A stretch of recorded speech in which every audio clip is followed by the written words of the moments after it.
Le procès dans l'affaire Le procureur contre Alfred Yekatom et Patrice Edouard Nguesson s'est poursuivi du 30 au 1er octobre 2021 à la Cour pénale internationale à La Haye. Au cours de ces 4 semaines, 3 témoins ont été appelés à comparaître devant la Chambre. Ils ont été interrogés par diverses parties et participants. La Chambre est une chambre de première instance composée du juge-président Bertram Schmitt, du juge Peter Kovacs et du juge Chang Ho-chung. La Chambre a accordé à certains témoins des mesures de protection impliquant le floutage de l'image, la distorsion de la voix et le recours à des huis clos partiels aux fins de protection d'identité du témoin. Jusqu'à présent, le bureau du procureur a présenté 15 témoins devant la Chambre. Le 16e témoin de l'accusation portant le pseudonyme P2462 a été interrogé par l'avocate de l'accusation Maria Bernelikova. Au sujet, entre autres, des événements survenus à Bansangoa, en République centrafricaine, entre 2012 et 2014.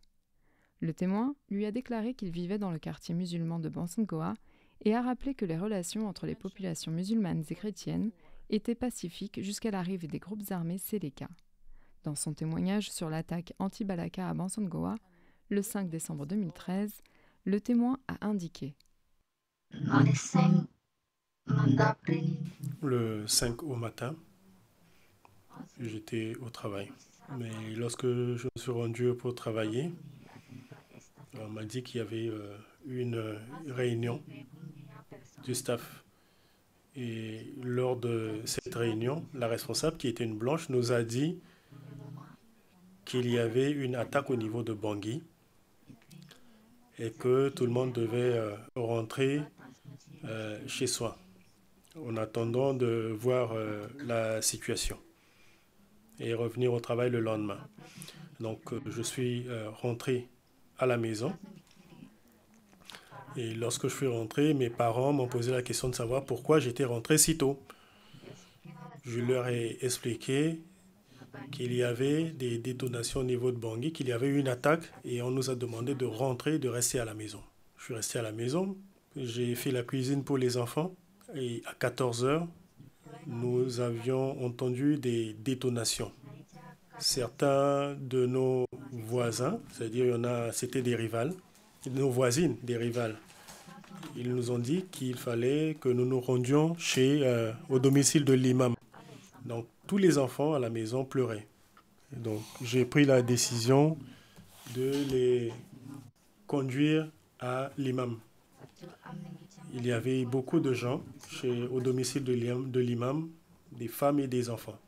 J'ai vu l'imam qui était là et qui avait son chapelet entre les mains et il a demandé à tout le monde de prier, de beaucoup prier. Je me suis retourné, j'ai vu mon frère, mais je n'ai pas vu ma mère et j'ai pris la décision de repartir. Donc je suis reparti, j'ai retrouvé ma mère, les membres de ma famille qui étaient là assis. Je leur ai dit que tout le monde était déjà chez l'imam et que nous devrions nous rendre chez l'imam. Donc sur le chemin, pour le domicile de l'imam, les personnes qui étaient auparavant au domicile de l'imam avaient fui, l'imam aussi, et nous ne savions pas. Et cette place-là était occupée entourée par les anti-Balaka. Par la suite, le témoin a déclaré qu'après l'attaque sur Bansangoa, il s'était enfui vers une école appelée École de Libetare, où s'étaient rassemblées d'autres personnes déplacées qui fuyaient les attaques des anti-Balaka. Les gens étaient-ils en mesure de quitter l'école et d'aller dans Bansangoa? Mais qui pouvait assurer la sécurité de ces personnes?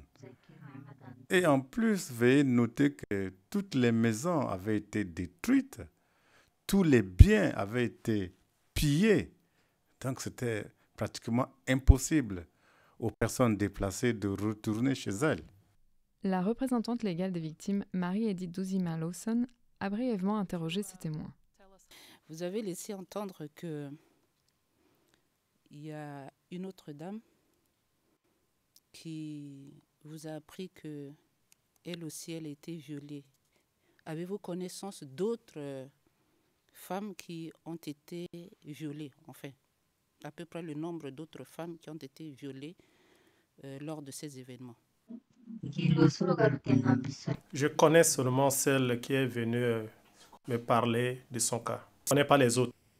Vous avez aussi dit que les anti-Balaka ont brûlé votre maison. Savez-vous s'ils ont brûlé aussi d'autres maisons que la vôtre? Oui, beaucoup de maisons ont été brûlées. Lors du contre-interrogatoire mené par l'équipe de défense de M. Ngaï Sona, le témoin a réitéré que tant les populations chrétiennes que musulmanes étaient mécontentes de l'arrivée des troupes de la Seleka à Bansangoa à l'époque parce qu'il y avait des bombes qui tombaient tout le temps. Le témoin a également été interrogé sur des civils portant des armes. Madame témoin, au cours du présent procès, la Cour a pu déjà recevoir quelques éléments de preuve qui semblent indiquer qu'à l'époque, des civils, autant des chrétiens que des musulmans, s'étaient procurés des armes au temps de la Seleka pour assurer leur propre sécurité. Est-ce que vous avez remarqué à l'époque que certains civils étaient armés? Je n'en sais rien parce qu'aucun membre de ma famille ne possédait d'armes. Le 17e témoin appelé par l'accusation sous le pseudonyme P0965 est un ancien membre des groupes anti-Balaka. Il a parlé, entre autres, de M. Ngaï Sona et d'autres personnes qui soutenaient et finançaient les groupes anti-Balaka, a-t-il dit. Quand j'affirme que c'est eux qui apportaient du soutien aux anti-Balaka, c'est parce qu'ils le faisaient de manière financière. C'est eux qui donnaient de l'argent afin de nourrir les éléments. Les anti-Balaka n'ont pas une armurerie. Vous voyez, lorsque il y avait beaucoup d'armes qui circulaient dans les quartiers et ils achetaient les armes entre les mains de ces jeunes pour donner aux anti-Balaka. Je prends l'exemple de M. Ngaï Sona. Il a acheté des armes. Avec 50 000 francs CFA, on pouvait acheter des armes. Il achetait des armes afin de distribuer aux chefs qui les redistribuaient à leurs ennemis. Si j'affirme que c'est eux qui soutenaient financièrement les anti-Balaka, donc c'était des partenaires financiers très impliqués dans le mouvement. Maintenant, vous avez parlé de Ngaï Sona qui achetait des armes. Est-ce qu'on en parlait lors des meetings? Oui, j'ai entendu Ngaï Sona demander aux gens d'envoyer vers lui toute personne en possession d'armes de guerre ou de grenades, que lui, il était prêt à acheter ce matériel. C'est ça qu'il a dit. Il a demandé aux gens de faire converger vers lui les gens possédant ce genre d'équipement militaire. Et saviez-vous si effectivement il y a eu des gens qui ont apporté des armes ou des grenades à M. Ngaï Sona pour être redistribués aux éléments anti-Balaka? Bien sûr. Représentant légal des victimes des anciens enfants soldats dans cette affaire, Maître Dimitro Souproun a questionné le témoin sur l'utilisation des enfants soldats. Le témoin a confirmé que dans son groupe spécifique anti-Balaka, il y avait eu des enfants soldats, garçons et filles. Il a expliqué que les devoirs d'un enfant soldat sont les mêmes que ceux d'un soldat adulte, et les enfants étaient donc impliqués dans les combats, tout comme les soldats adultes.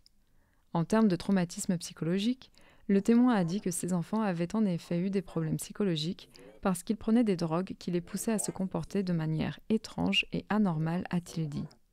Le témoin a également été interrogé sur les abus sexuels d'enfants soldats dans le groupe anti-Balaka dont il faisait partie. Monsieur le témoin, à votre connaissance, est-ce que quelqu'un de ces enfants soldats a jamais fait l'objet de violences sexuelles?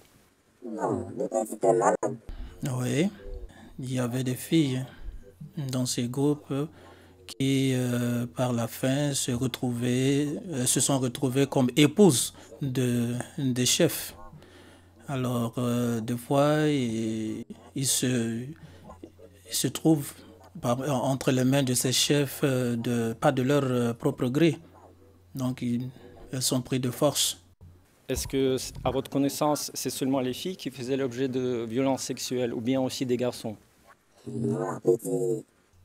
Non, un homme, c'est difficile de coucher avec un homme. Il faut noter qu'en République centrafricaine, l'homosexualité n'est pas aussi courant ou répandue. Donc cette pratique-là, c'est toujours envers les filles ou sur les filles qu'on commettait ce genre de bavures. Maître Gertian Alexander Knops, conseil de la défense de M. Nguy Sona, a contre-interrogé le témoin P0965, principalement à huis clos partiel. En audience publique, les témoins ont parlé des conversations téléphoniques entre M. Konaté et M. Nguy Sona.